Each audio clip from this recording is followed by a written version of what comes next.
sometimes we feel like, oh, there's no audience for my story about monitor lizards. But there is. They're out there. And they're so excited to hear your story, and they just haven't had a chance yet. And it's your job as the writer to find how you can bring your story to them. Zulie Rane, this is my guest today. Welcome back to the channel. Welcome back to the podcast. Who is Zulie? Zulie left her 9 to 5 job in 2018 to become a full-time writer, a full-time blogger. And she did that quite successfully because she became one of the most popular writers on Medium, medium.com. She was able to reach her audience, her readers, for a number of years. She helped online writers through her writing and through her videos on YouTube. Actually, Zulie is one of the few people that I followed at the beginning of my online writing journey, and then Zulie recently published a story saying, I'm going back to a 9 to 5 job. She felt burnt out, she felt bored, and now she's back to a normal 9 to 5 job. But she's working at medium.com. So she's now educating writers, editors, and readers on that very platform that Zulie used to grow as a writer. I think it's an amazing story. With Zulie, we talked about reaching your audience, writing for fun, writing for profit, writer's block, capturing ideas for writing. We talked about, let me see, I can't remember. Burning out, understanding your audience. We talked about making money on Medium. Is it possible to make money on Medium in 2024, 2025? Okay. Enjoy the conversation. I hope you will enjoy it. Get ready now. It's story time. All right, Zulie, welcome. Thank you for joining the show, and welcome. Thank you so much for having me. I'm super excited to talk about all things content creator, Medium, everything in between. Great. Zulie, I found your core beliefs on your website, and maybe we can start talking about these beliefs as a writer, as a content creator that you have, and then I don't know if they're still true. Maybe they're not. I don't know. It has been a while since I've updated them, but they were my core beliefs. I think we'll see if I still stand by them. I hope so. Okay. So let's start from those. And the first one says, you say that the world would be a better place if everyone who wanted to write actually wrote. I do still believe that. Yeah, definitely. What do you mean? Like, can you tell me more about this? Like, the world would be a better place if everyone who wanted to write actually wrote. Do you think people don't want to write but don't write? Yeah, I think there's a lot of people out there who have a story to tell. Something, whether it's something cool that happened to them once, or whether it's something that they deeply believe and just want to communicate it. And you wouldn't think so. I think it's easier today than it's ever been in the past, but there are a lot of obstacles to getting that story out there. Sometimes you just don't know how to start. Like, you're journaling and you're like, should I even publish this online? Sometimes you want to publish it online and you're worried that you'll get criticism. You're worried that you won't get a response. You're worried about so many different things that worry is enough to stop you from actually hitting that, like just typing your words out and sharing them with the people who want to hear them. And I think as well, there's people who just, it never occurs to them to even journal them or write down their thoughts in the first place. And I think the idea of the process of writing something down clarifies your thinking. It forces you to process things a little bit. And there are so many people who have really interesting, cool things that they think about that they do in their lives that never even get to that point because it just doesn't occur to them to write it down. But this is something that you actually, you started doing that in 2018, like publishing. Yeah? Yeah, I did.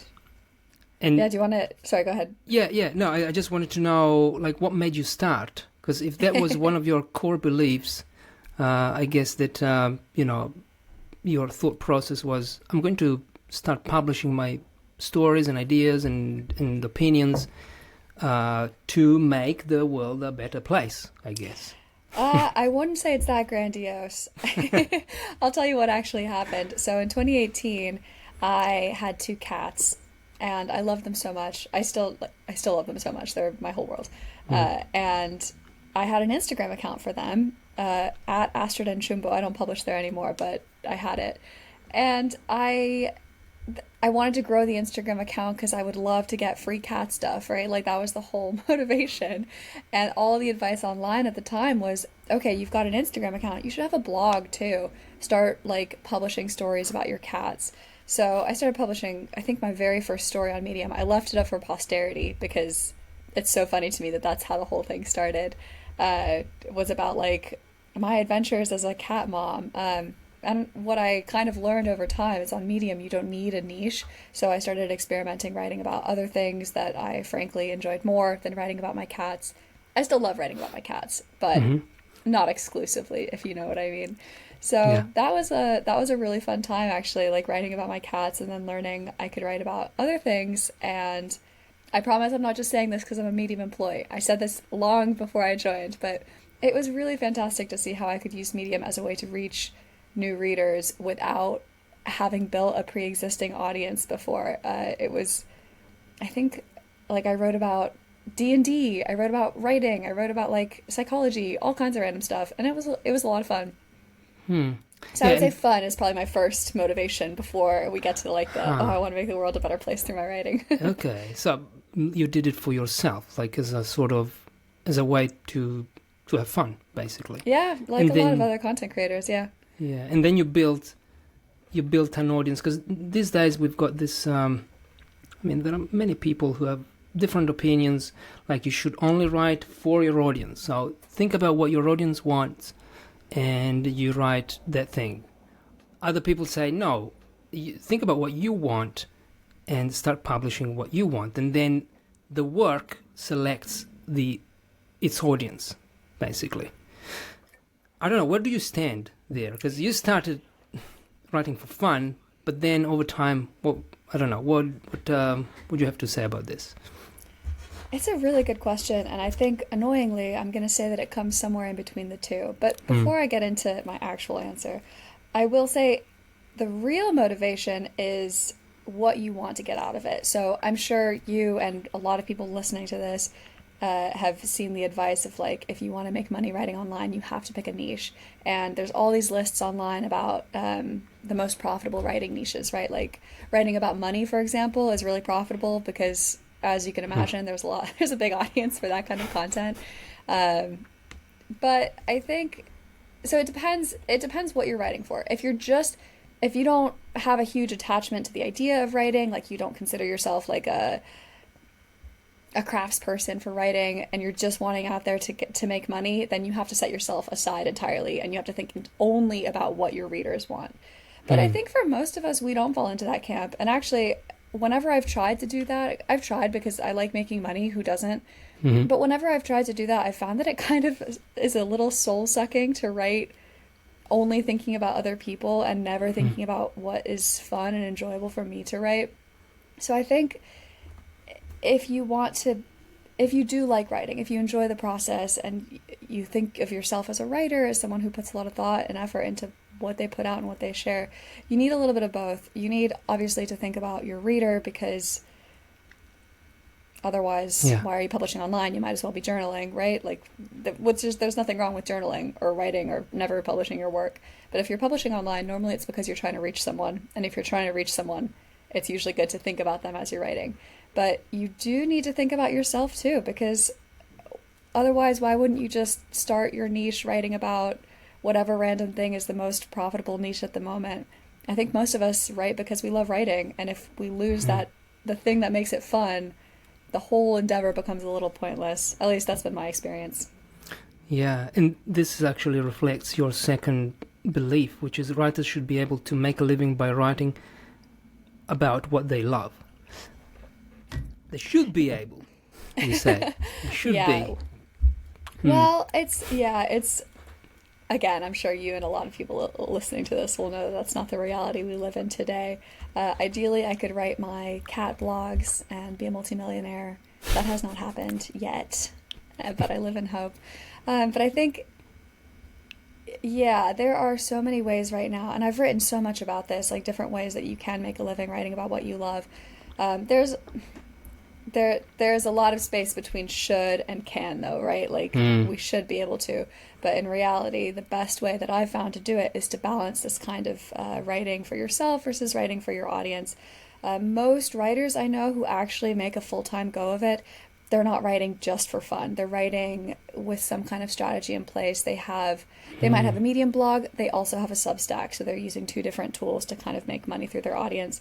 The most profitable writers I know are ghostwriters, of course, who don't get any recognition from their audience, but who make an absolute killing writing about whatever random thing their clients want them to write about. So that's the complete opposite end of the spectrum. And most people fall somewhere in between. Like you've got a couple gigs, maybe you have a content mill or two, you've got your personal blog that you maintain for fun, and then you've got your other stuff that hopefully you still somewhat enjoy because we're writers and we love writing, but maybe not as much fun as your personal blog. Do you think you could be a ghostwriter? Like, okay, here is a topic, do the research and write. I will confess that I have been a ghostwriter. I have ghostwritten about the most boring topics imaginable. I want to. Some of them are so specific that I won't actually say what they are because you could probably find them. Like business leadership to me is so boring to write about. But I have ghostwritten a whole book, which is now published on Amazon and is a bestseller in the business leadership category. Wow. Which I didn't do any of the marketing, so I can't take credit for that, but I did write it with, interviewing the person whose name is on the book. So it was all his expertise, but I wrote the actual book. It was very profitable.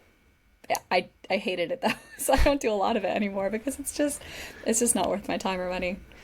Yeah, I can imagine. Like I see those job ads, ghostwrite about I don't know. Indonesian food. I don't know, just making this up. Yeah. Things that you have no interest in, and I feel how can one write about something that you have really no interest in writing? But well, I guess you have to think about the money that comes out of this. Yeah. Yeah. I mean, at the end of the day, I know a lot of people have jobs that they're not passionate about. You do it because it makes money. And writing, aside from like the passion that a lot of us do feel for writing, it's a very convenient job. I can sit at my desk all day and I could write from anywhere. I could ghostwrite any book. If I wanted to be in Mexico or whatever, I could do that. But it's a convenient job for a lot of people for a lot of different reasons. And if you can figure out how to make it work financially, I don't think it's any worse than doing like a corporate, I don't know, like being a hedge fund manager or something that you don't necessarily love, but it makes money. Yeah. But then you started writing about cats, and then you left. You had a 9-to-5 job before starting your career as a full-time content creator and writer, blogger. So how did you make that shift? I guess this is probably, I don't know, you're based in the US. I feel that, I'm very exposed to the American culture, and I feel that things are much easier there for, compared to many other countries. But how did that happen? Like you said, okay, I'm going to leave my job. What's the story there? I'm going to tell you something that I was actually super embarrassed about this when it happened. So I was able to make that jump because a couple of things lined up and I was both unlucky and lucky at the same time. So October 2020, it was the pandemic. I was living at home with my parents. I think that's a really important thing to say. I had a safety net. If it did not work out, I wasn't paying rent. It wasn't going to be the end of the world. Luckily, it did work out and I was making, I think, more money with the content creatorship than I was before, but that safety net mentally and financially was so important, and I think I was in a really fortunate position. The second thing that I'm not embarrassed about that. That's the reality of 2020.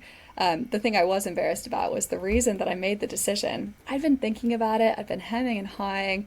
I was making enough money that I was like, do I still want to be an account manager at this tech company? Like, I don't love it here. And then I got fired from my job as a account manager at my tech company. I got another job lined up pretty quickly, and I was thinking about it, but then I thought, I'm living at home with my parents. If I want to try this out, now is the best time to take a risk on myself and actually try it. But I would like to think that if I never got fired, I would have made that jump myself. I had planned it. I was like, okay, in December, if I'm still here, I'm going to think about what I want my future to look like. And I would like to think that I would have quit on my own. But I don't know for sure. All I know is that I had a job lined up and I chose not to take that job in order to pursue my content creator dreams. But I was given that really big initial push from my boss, who fired me because I was not very good at account management at this tech company. I see. Okay. And then what's the first thing that you started doing? I mean, apart from writing about cats, did you join Medium? You started writing on Medium in 2018. Mm-hmm. And what was Medium like back then? It was, I will say, a little bit easier to grow because if you could write a good listicle, that did very well. It was a lot more like the classic viral engagement places, like the kind of stuff that does well on YouTube, for example, the clickbaity, like... This is one thing that I actually struggled with on Medium, was the things that did really well were not things that I always loved writing. I think for a long time, my most profitable article was one called The 6 Habits of Deeply Miserable People. Just to give you an idea of, right? Okay, exactly. You can laugh. It's pretty funny. Just to give you an idea. To know one. Well, that's the thing. Like, I wasn't miserable. How did I even write that? I think I got the idea because I saw another listicle doing really well. And I was like, well, if this writer can do it, then so can I, right? So I just cranked out this listicle. It didn't take me very long. I had no business writing it. I'm not a psychologist. I just read a bunch of like Psychology Today articles. And that for a long time was my best performing article on Medium. That hopefully gives you a good idea of like the kind of stuff I was writing at the time and the kind of stuff that was doing well on Medium. So it was good for a small handful of people. For most writers who either didn't want to write clickbait listicles or didn't have the skills to write those, which you think it's easy to write a clickbait listicle. It's not as easy as it sounds. There's a real skill to it. But the people who didn't want to develop that skill for totally valid reasons, they didn't do as well on Medium because that's not what the algorithm was rewarding at that time. Like, that's not what the recommendation system was rewarding. Our readers were clicking clickbait because it's clickbait. So it was a very different time.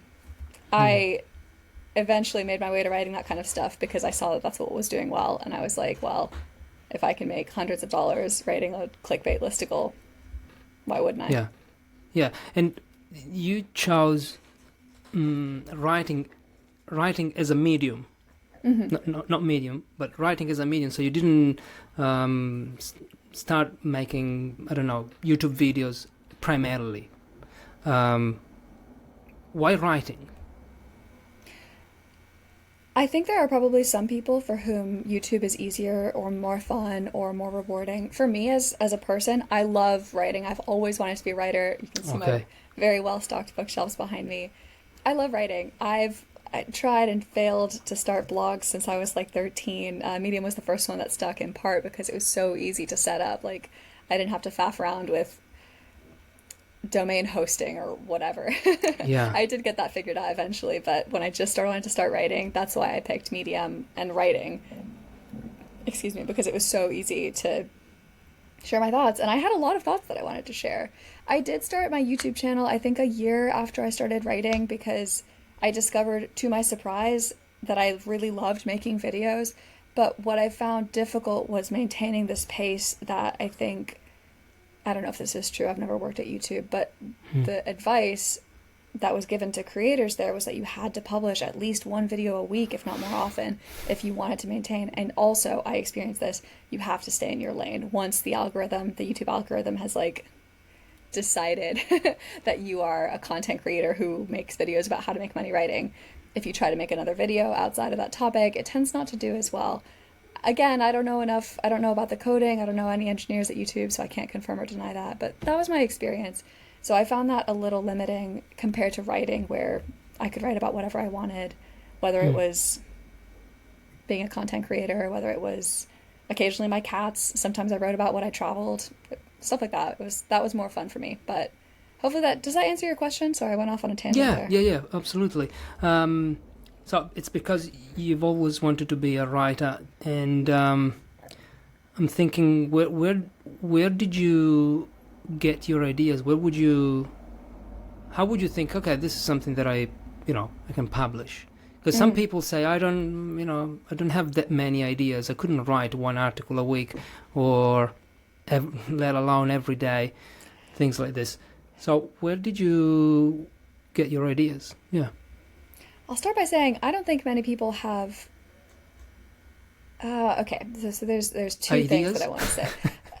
I think everyone has more writing ideas or ideas in general than you give yourself credit for. Most of us are just bad at writing them down. And like, speaking for myself, I forget if I don't write them down. So in my Medium drafts folder, I wonder if I can look. I have probably like 700 drafts, because every time I have an idea, I open my Medium app or my medium.com, and I write down my title idea and like maybe a couple notes if I even go that far. So I have hundreds of writing ideas. Some of them eventually I keep thinking about them, or I come back to them and I'm like, you know what, this would make a good story idea. So I think most people have more writing ideas than they necessarily realize, but are just bad at like that capture process. That being said, I don't know that many people have good enough writing ideas that your audience would be necessarily interested in seeing them like once a day, every day for a week. Some writers do, I'm sure. I don't have that many good ideas. I have ideas that are interesting to me, but not necessarily that are interesting to my audience. So that's kind of why I tend to recommend to folks, aim for one a week. See if it's like, build that writing muscle, see if it's something you enjoy. Normally with one article a week, you can count on it being something at least interesting, not just to you, but to other people. And you can spend that time really developing the idea and making sure that your readers are going to love reading it. But yeah, sorry, go ahead. Yeah, no, I was wondering, because the more I write, the more ideas I get. I don't know if it's the same for you. It makes you more sensitive to ideas. Like you come up with something, or you're having a shower and something comes to your brain out of nowhere, and you feel, I think I can write about this. And then you write, and then another time, it's kind of as you said, it's a muscle. The more you do it, the more ideas you start noticing more ideas that are suitable for writing. Did this happen to you as well? Like, is this how you? Definitely. The more you write, the more ideas. Although, yeah, I wonder if it's that you get more ideas, or because you're a writer and you're already used to writing, you have an idea and you're in the right mind frame to think, oh, that's a story idea. I could write about that, rather than it just being a random shower thought or whatever. Yeah, no, I'm the same. I found that when I started writing, I was also worried, everybody talks about writer's block, or like I was like, oh my God, how will I have enough interesting things to say? But the more I wrote, the more interesting things I found that I had to say. And I don't know if this happens to you too, but sometimes as I'm writing the thing, like the main story that I'm working on, I'll have a tangential thought that doesn't quite fit into the argument I'm trying to make or the experience I'm trying to talk about, but it's still interesting. It might be worth developing. So I'll copy paste that and turn it into a new article like a week or a month from now. It's a sort of self-generating idea machine, writing. Yeah. And it also helps you make connections between ideas, like between this story and that story. That's why I love writing, to be honest. And well, thank you for those YouTube videos as well that you made. Because, when I started writing on Medium, I didn't know how to use the editor and the text editor and how to create an account. And you made a lot of tutorials for writers, for Medium writers, and not only for Medium, but also about other things. Did you, I guess this, why did you start making videos about Medium, how to write on Medium? Like, because you wanted to encourage more people to, I don't know, what was the motivation? I think I wrote a blog post on Medium that was like Medium tips. And at the bottom, I posted, this was a mistake in hindsight, but I posted my email and I was like, if you have any other questions, let me know. What other questions do you have? And I started getting a lot of the same questions over and over again, which made me realize there isn't that much great, at the time, definitely, there wasn't that much great education out there, either from Medium or from other people writing on Medium, to, yeah, share like really basic things like how do you use the editor? What is a publication? How does the payment model work? Stuff like that. So I was getting these questions over and over again, and I started thinking I could make, I could write an article, or I could answer this email every time that it comes in, or I could start answering them on YouTube. And I think it wasn't my idea to start the YouTube channel. I think I was part of a Facebook writing community at the time, and the owner of that group was like, hey, I think it'd be really cool if you could make a video to answer some of these common questions. So that's where it started, but then I just kept posting answers to frequently asked questions that I was getting all the time. And I'm sure you know this, if somebody emails you to ask a question, normally there's like 10 other people or 100 other people who have that same question, who have typed it into Google, but haven't emailed to reach out, but they still have that question. So I noticed that kind of content was doing really well on YouTube because people were looking for it. And it was also an area that I had a lot of expertise in, because I think at that point I'd been writing on Medium for a year or two, and I felt like I knew the platform pretty well. And have you ever thought of writing a book? I like a book, not ghostwriting a book, but write one yourself with your name. I've written several novels that have never seen the light of day. Maybe one day they will. Or do you mean like a nonfiction book?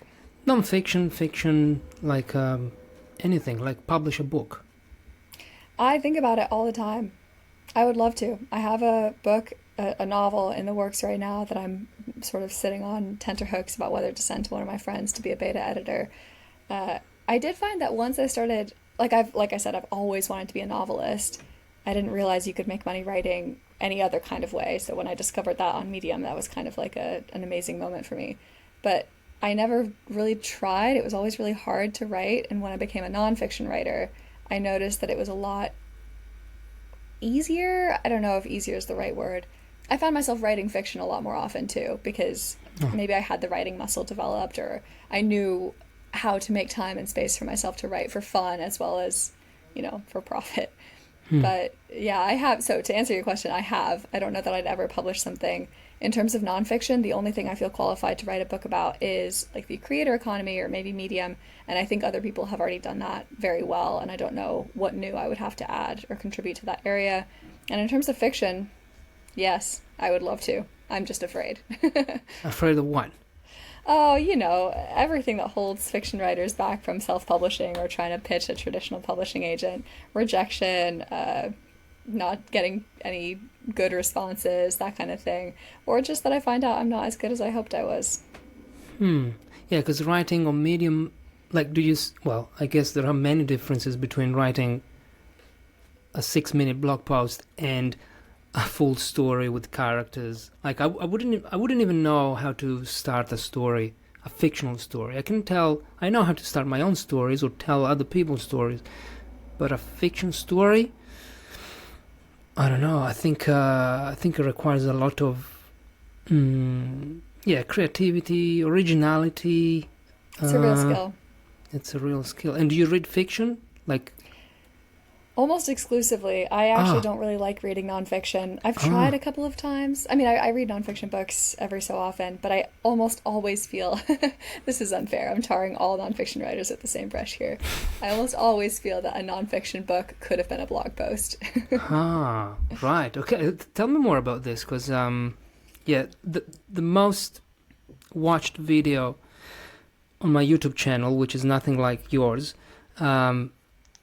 is, it touches on these things. Like, you don't have to write a 200-page book, non-fiction book. Like, you can write a tiny book, and which is actually, people would appreciate. I've read so many non-fiction books that, really, as you said, they could have been a blog post. So maybe there's no question here to ask you, because this is the... Yeah, maybe I'll walk myself back a little bit here, because I think there are a lot of nonfiction books that are better served in the book format versus like you say, like a 6-minute blog post.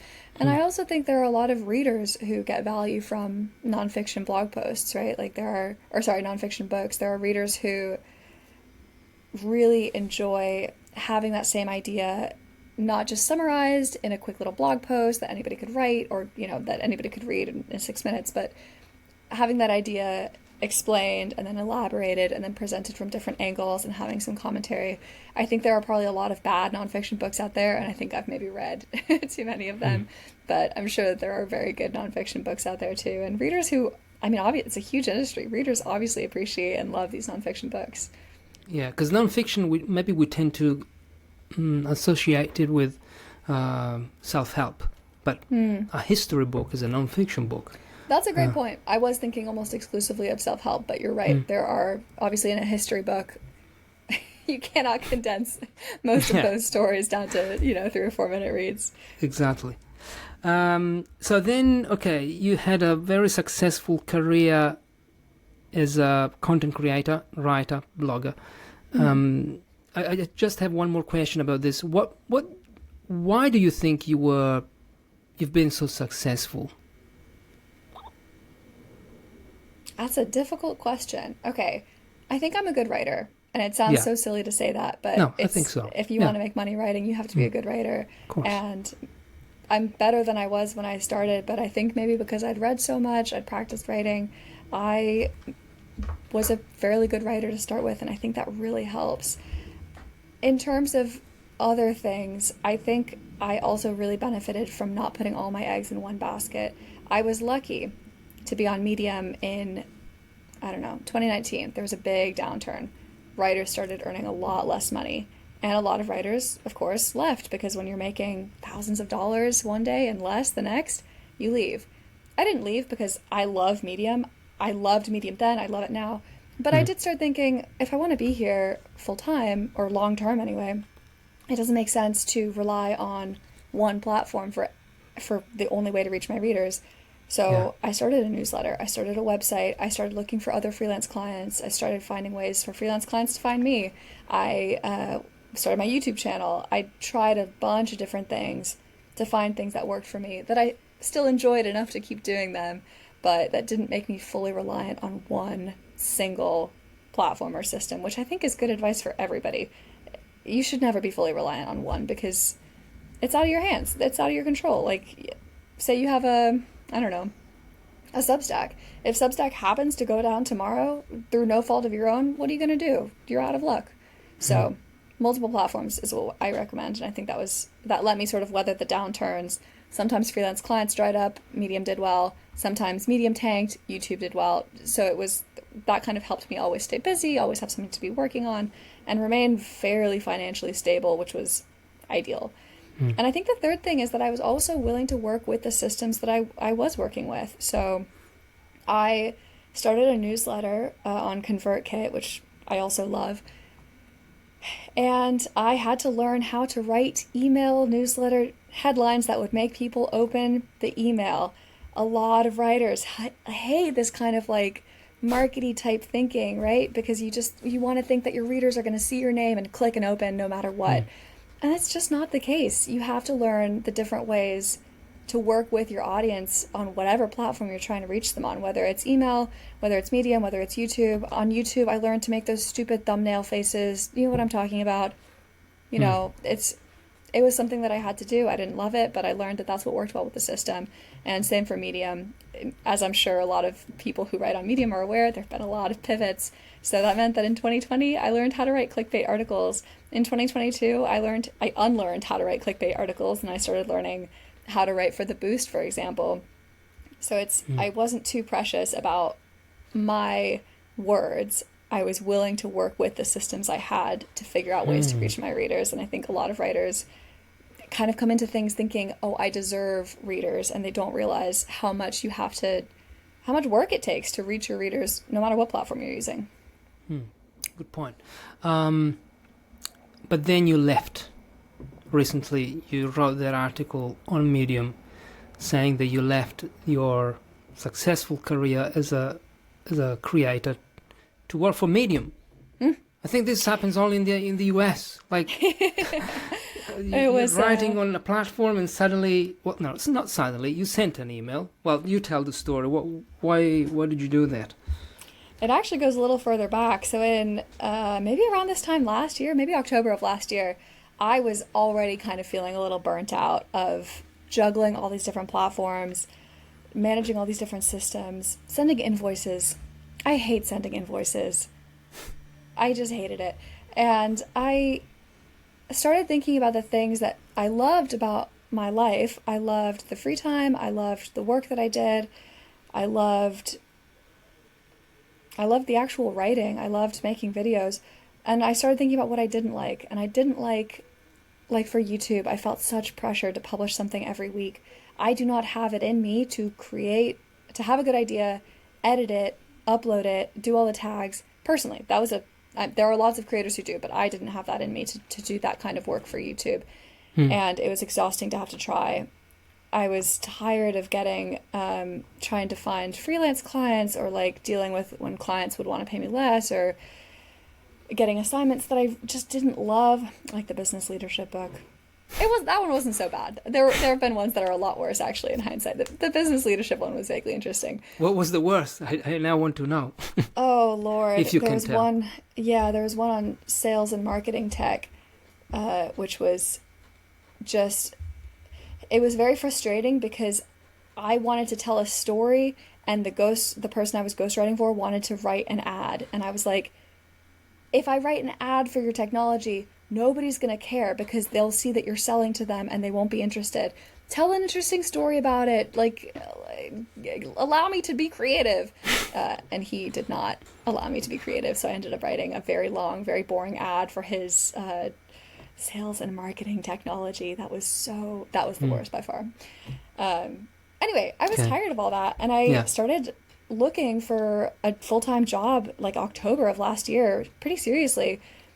And one of my freelance clients at the time, who I really liked, they really liked me, and I said to them, I'm happy to take on more freelance work. If you're looking for an in-house writer, though, I would be more than happy to come on board.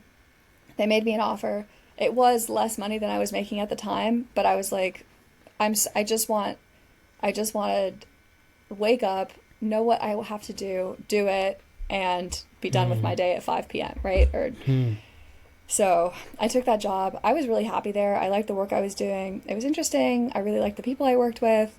No complaints at all. I would have been very happy to keep doing that, and probably still writing a little bit for fun on the side, probably still doing the odd YouTube video. I think I kept one or two of my clients who I really loved. So I had some other stuff on the side, but I was mostly focusing on this new job. And then in March, Medium did this event called the Pub Crawl, where they had a lot of publication editors come, kind of do like a virtual expo, talk about what their pub did and what they liked about it. And Tony, the CEO of Medium, gave a keynote speech. And in the keynote speech, he said something like, "We're reaching profitability and we're thinking about hiring in the near future." And I was like, oh my God, this is my chance. So because I've joked about this in a lot of my videos and articles. I love Medium. I'm such a Medium fangirl.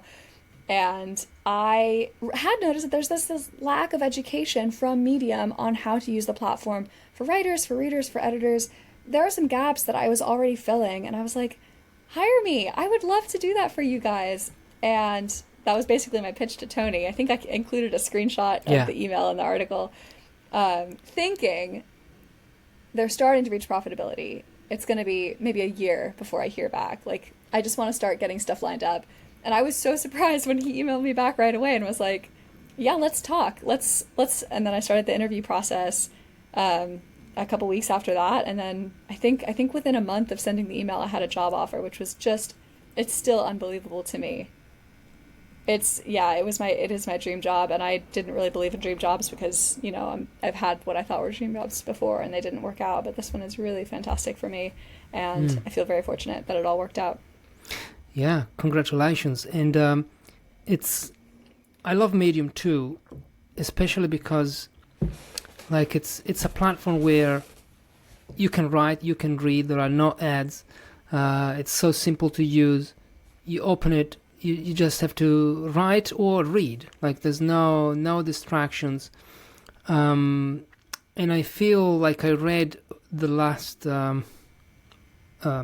article that Tony, the CEO, put out about where Medium is going, and I love the mission, the mission, like the vision, like creating a better internet, and you're part of that now, because you said that you wanted to be part of something bigger. So it's actually, if you compare your job that you had before being a creator and this, it's still a 9 to 5 job, I guess, right?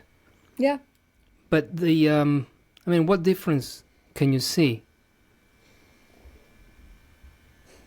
When I think about the job I had before I was a content creator, even before I got fired, it was very sales heavy. And the company I worked for, they were a great company. I have no ill will towards them at all. I think they had probably a pretty good mission as well. I won't get into it because I don't want to accidentally reveal who they are. But it was a mission I could believe in for sure. I think with me, the difference for Medium is twofold.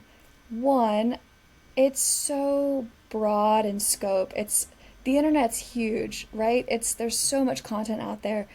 And I really believe that the people working at Medium see the things that are wrong with the internet the way it is today and think that Medium genuinely believe that Medium has a potential path to make a better internet, to be part of it. And it sounds so grandiose to say that, right? Like, oh, we're just a company. How are we going to make the internet a better place? But I really believe that everybody working there genuinely thinks that it's possible and that Medium is trying to do that. Sometimes there are hiccups. Obviously, not every company's perfect, not every leadership is perfect, but there's never a hiccup for any reason other than, I thought this would work, it didn't work, let's try something new and keep working towards that mission. So that's one, it's so great to work for a company that's working for such a big, important vision and that everybody is so fully bought into it. And I think secondly is I feel like I personally have a chance to contribute to that in a way that I haven't felt really at any other job.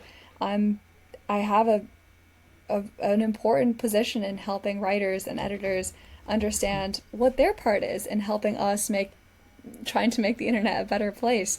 And I love doing that, and I love feeling like I'm having this impact, and that's really important to me. It's really meaningful that I'm able to feel like, I close my computer at 5 p.m., I go home for the day, and I'm like, yeah, I've done my best to keep fulfilling this mission, and I think I've done a good job. Great. The writers that join Medium today, I feel there's a lot of, and you educate these writers, like it's your job now. I feel there's many people join Medium because they're told that they're going to make a lot of money. Write on Medium, create your dream business writing empire just by writing on Medium. But in my experience, I'm not huge. Like, I'm not, I've got a few thousand followers, 3,000 something followers. And there was one year in 2022, 2023, when I said, I want to make money on Medium because I love writing and I feel that I can make a difference here. But a few of my posts were boosted. But then, I never made the most that I made was like $300, okay, in 1 month. And I feel that a lot of people like me tried, and they are told by other gurus, we want to call them, I don't know. Yeah, that's fair. Go and, if you do this, you'll become a millionaire just by writing on Medium. How true is this? Like, one person maybe could do it, but yeah, sorry. No, yeah, you're right. The vast majority of writers on Medium are not making thousands of dollars. I don't know that they ever were, and I think there became a very big cottage industry of people, some people like me, I'll put myself in this category, who did manage to make thousands of dollars writing on Medium, and were like, all right, anybody can do this. And I think that's true for any platform where you're making money. On YouTube, for example, I know there are I don't know what the exact stats are. I know it's very, very, very tough to make a lot of money. The amount of money that you could conceivably live off of, right? Mm. But that doesn't stop there from being a ton of people on YouTube and Medium who are like, oh yeah, if you just include 3 pieces of standard advice, write every day, publish twice, whatever the advice is at the Yeah. time. Um, and then you'll be a multimillionaire on YouTube. Most people, that's not the reality. I think, especially in like the 2020, 2021 era, there were a lot of people like me who were able to crank out listicles like the 6 Habits of Deeply Miserable People and make a lot of money that way. And that messaging is so appealing to so many people that that has carried on into present day when it's not true. There's nobody making thousands of dollars writing clickbait listicles on Medium, and I genuinely think that that's made Medium a better place to read for sure, but also a better place to write as a writer because you're not incentivized to write these random ass clickbait listicles that I don't think anybody really enjoys writing. So there's some discontent, I think, because some writers could do that and we're making a lot of money relatively easily, and that's not true anymore. I don't think, like, you can look at the stats back when we published them, back in, like, I think the last one might have been maybe December 2019, maybe December 2020. I don't remember. I'll see if I can find it and send it to you later. Only like 10% of Medium writers made over $100 a month. Like, that's a really small number when you think about it. I think over half made less than $1 a month. So, like, that has always been the case on Medium. I think it's now harder to make thousands of dollars writing listicles. I see some people, I don't know how much they earn. I don't look at these stats because I feel like that would be a gross invasion of privacy. But anyway, I see on Medium some people publish stories about making some money. I don't think that they're doing it by writing these clickbait listicles anymore. If they make that kind of money, normally it's because they've put a lot of thought and effort into a story and it does well. So people who are joining now, or maybe they've just started, or they want to write online and they want to publish their work, and they want to join Medium. What would be your best advice? So where is Medium now? Yeah, probably the same advice that I have is what I think makes me a successful writer. I would say to be successful on Medium, work with the systems that are currently being rewarded on Medium. So right now, Medium has worked so hard, and I said this, I'm not just saying this again because I'm a Medium employee. I like this. I noticed this change myself as a writer a year and a half ago. Write stories that your readers are going to enjoy. And that's harder to do than I think a lot of people realize. It comes down to things like your title, right? Medium doesn't reward clickbait anymore, and I think it's really tough to find a title that is engaging to readers, that tells them what the story is going to be about, and not just that, but tells them what they're going to get out of clicking on that story and delivers on that promise. It's hard to do. Most of the stories that I see do really well they walk that line. They are click-worthy, we'll call it, rather than clickbait. Yeah. Or just random, like, bad titles that are like, My Day at the Beach. Why would a reader click on that? They wouldn't, no matter who's writing it, right? So I think a lot of it comes down to, like, those systems. Medium has been super clear that they don't reward clickbait anymore. They reward stories that come from the heart, stories that come from some kind of experience, whether that's an education, whether that's a job, or whether that's just something that you have done and you know a lot about because that's your life, right? There are also systems like, I'm writing a blog post about this right now, so keep your eyes peeled. Maybe it'll be live by the time this goes live. I want to get it out this week. Things like tags really matter. They help the Medium system understand what your story is about, and it does the matchmaking to try to get that story to the right reader so that they can, have it presented to them in their feed or their app or their email. Click on it. Maybe they read it all the way, they clap, they comment, blah, blah, blah. Working with publications is a really, really big help. You don't have to. I see lots of successful writers who don't work with publications, but especially for new writers, working with publications is such a boost. Should I explain what publications are? Do you think the readers... Yeah, briefly maybe. Yeah, why not? So on Medium, you can self-publish to your profile the same as any blog. Basically, you also have the opportunity to have those stories published in what Medium calls publications, which are like themed collections of stories. There are publications about pretty much any topic you can imagine, including boba tea I saw recently. That was pretty cool.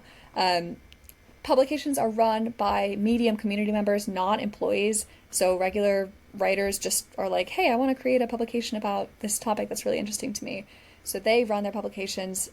You can submit a story to them, and then when it gets published, it sits on your profile. But importantly, it's also going to go out to the publication's followers. So as a new writer, when you publish with a publication, you are already getting a little bit of a lift because your story is going out to people who are going to be interested in what you have to say because you've picked a public, like you're publishing in a public, like, that's a better way to explain this. If I write a story about cats, my classic example, and I publish it into a cat publication, from the Medium system perspective, what that means is that my story is going out to a bunch of people who are already interested in cats because they have chosen to follow this cat publication. So they're way more likely to click, to read, to engage, to find that story valuable, and to tell our system that they find it valuable in those ways that we measure through engagement, and to do well that way versus just clicking publish on your profile. If you have 0 followers, it's really hard for our system to find a couple people to show it to. It's unlikely that they would all find it like engaging or relevant.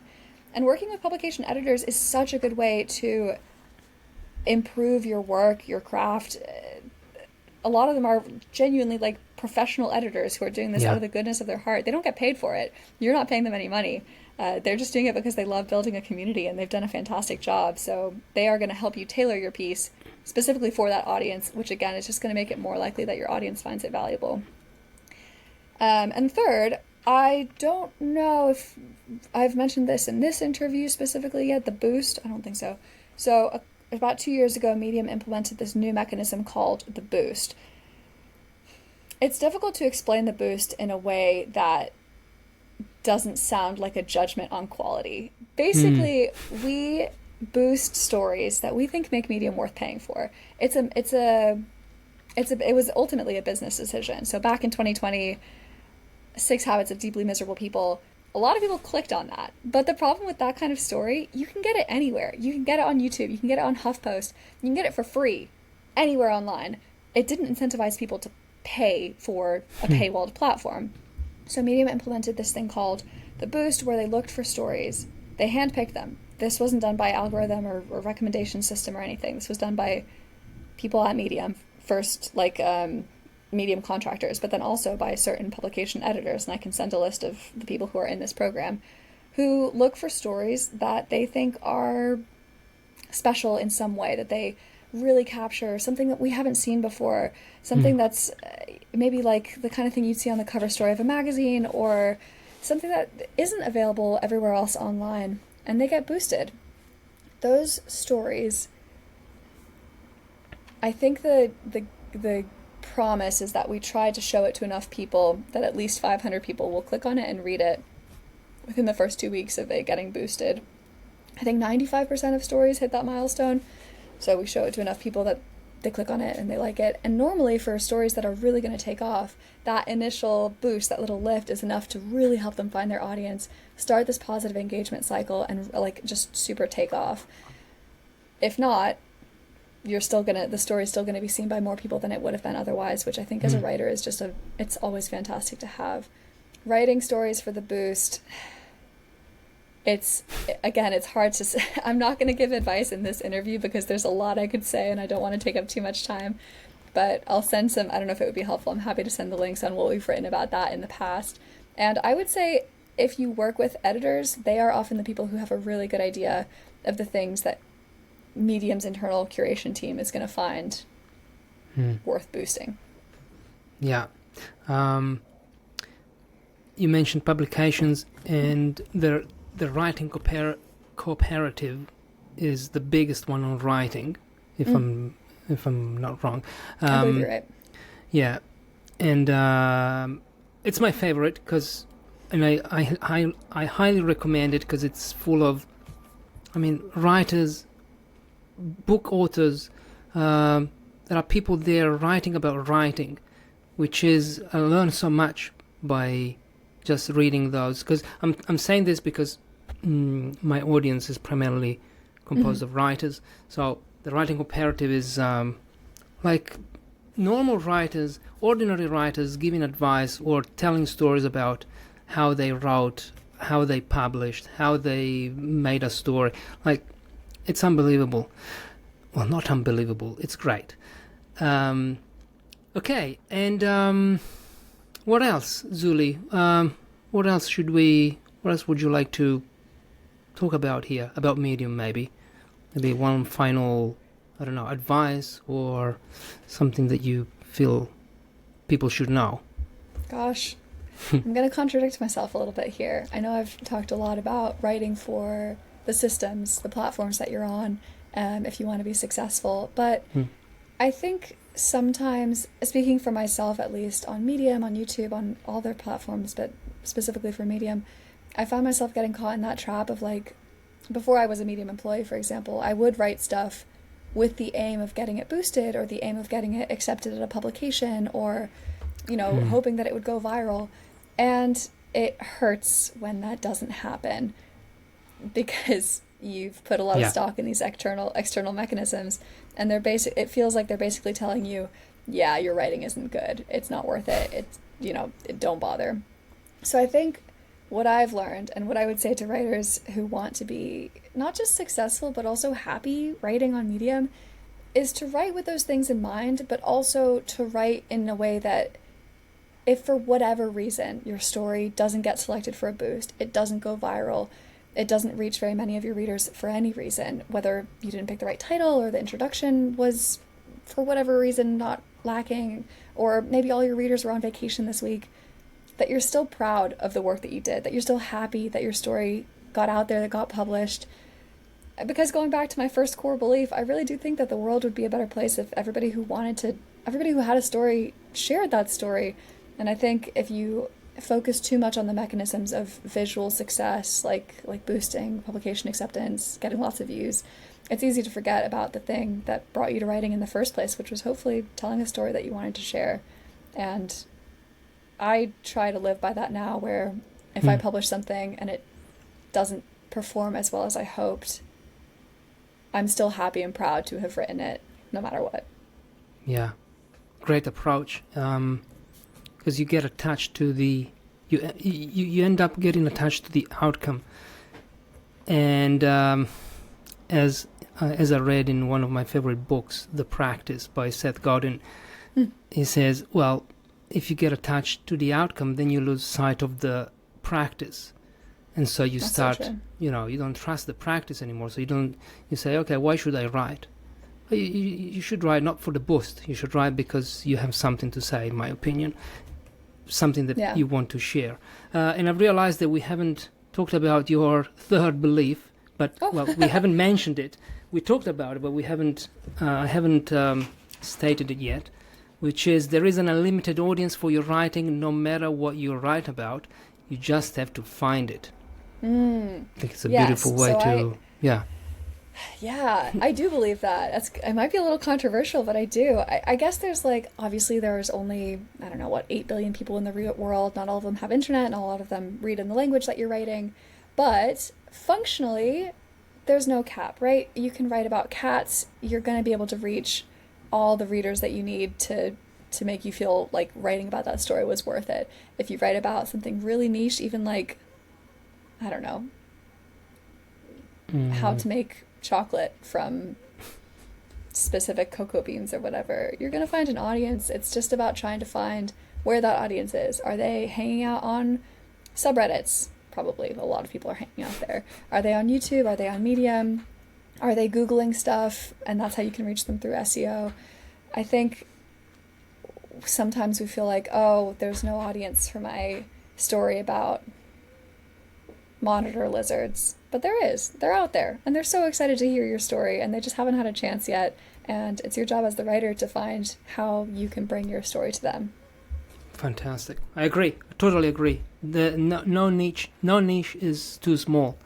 Even if you find 20 people, well, there's your community. Not sure if with 20 people, maybe if you want to have a business with 20 people, not sure you can live off that. But, okay. Thank you, Zulie. It's been a real pleasure. Likewise. Thank you so much for having me on.